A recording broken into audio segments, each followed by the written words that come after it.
Amos et Béthel de la prophétesse Lynn Antoine. Le matin du 2 septembre, j'ai eu une vision à 4h06 que je vais partager avec vous. J'ai vu sortir du tiroir de ma table de nuit un papier sur lequel était écrit « Louez l'Éternel ». En bas du papier était inscrit « Amos ». Et en esprit, j'ai entendu Amos 4. Nous sommes dans le temps, dans la saison des révélations prophétiques, car les choses avancent vite. Lisons donc Amos 4. Le Seigneur dit clairement qu'il est sur le point de provoquer, de faire un effondrement économique mondial au milieu du peuple. Le verset 6 et 7 dit ceci. « Et moi, je vous ai envoyé la famine dans toutes vos villes, le manque de pain dans toutes vos demeures.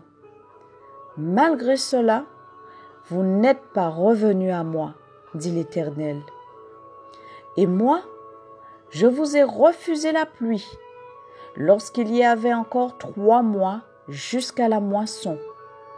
J'ai fait pleuvoir sur une ville et je n'ai pas fait pleuvoir sur une autre ville. Un champ a reçu la pluie et un autre qui ne l'a pas reçue s'est desséché. » Le Seigneur nous montre bien qu'il détient tout pouvoir et contrôle sur le temps. J'ai fait pleuvoir sur une ville et je n'ai pas fait pleuvoir sur une autre ville. Amos a prophétisé sur la nation et sur l'Église. Amos 4, verset 4. Allez à Béthel et péchez.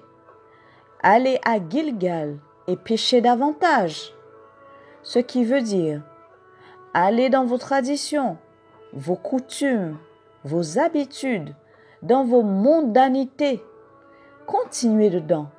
Continuez ainsi, mais le jugement de Dieu viendra. Amos 4, verset 5.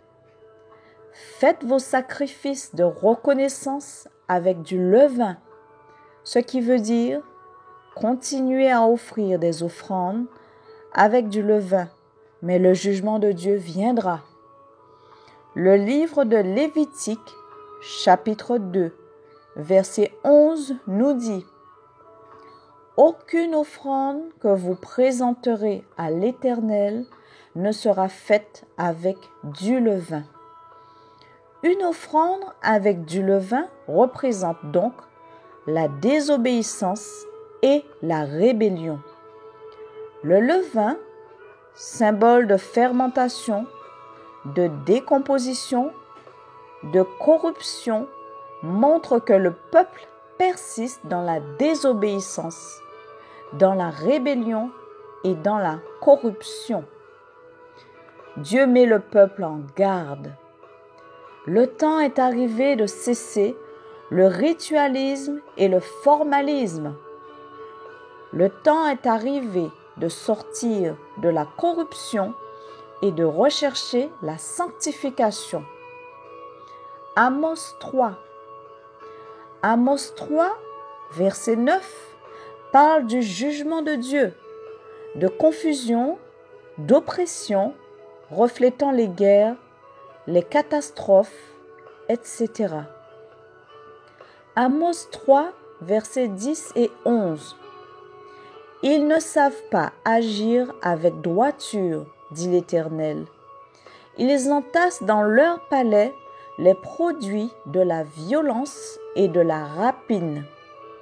Internet, des jeux qui conduisent nos jeunes à la perdition, le peuple à la violence, la télévision des produits pour apprendre à fabriquer des bombes, l'impudicité, etc.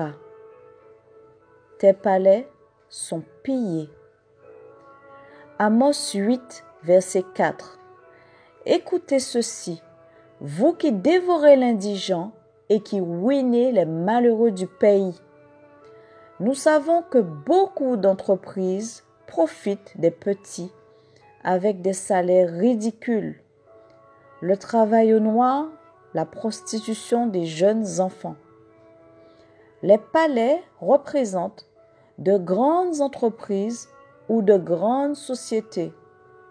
Ces grandes sociétés sont ou seront pillées et nous savons la chute boursière et les dettes de certains pays. Beaucoup se sont enrichis malhonnêtement. Ce sont des biens mal acquis.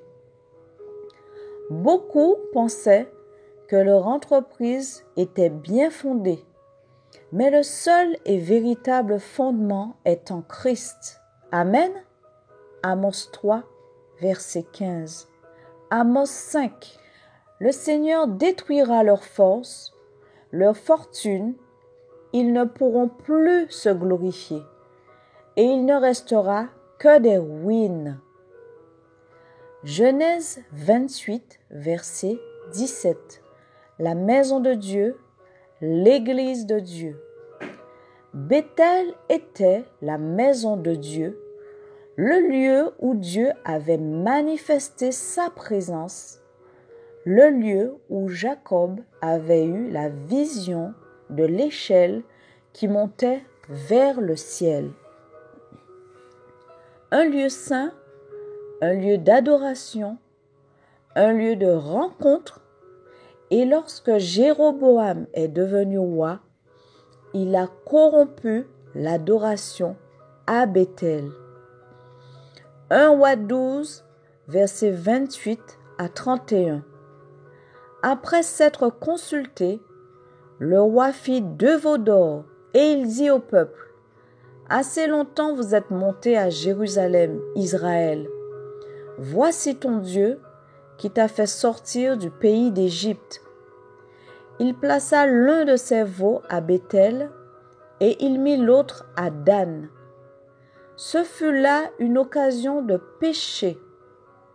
Le peuple alla devant l'un des veaux jusqu'à Dan. Jéroboam fit une maison de haut lieu et il créa des sacrificateurs pris parmi tout le peuple et n'appartenant point aux fils de Lévi.